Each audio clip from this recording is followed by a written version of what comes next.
વાહ ભાઈ વાહ, એકાનો કલર આવી ગયો હોય. આ ત્રણમાંથી એકાદાના ડબલ થઈ જાય ને તો મોજ આવી જાય. હાલો 200 આવ્યો. આ ત્રણમાંથી એકઈને કાચી રોને આવી જાય ને તો પૂઠા કાઢી નાખવા. 400 આવ્યો.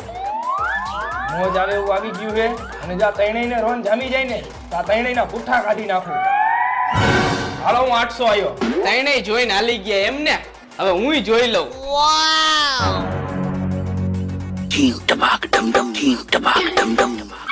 આ કોને બાઈટું તું? આ કરો પહેલેથી નાલો બાઈટ. આ એક જોકર નીકળું મારે આમાં. પેલા જોઈ લેતો હોય તો તારા જોકર વાળા મારો કલર ગયો. અહીં તો પછી બાટવા વાળાનો જ વાંક હોય ને. તારા જોકર વાળા મારી રોન વહી ગઈ. બાકી મારે કાંઈ નથી બોલવું ભાઈ. હવે એમાં મારો શું વાંક? આ આવ્યું એમાં.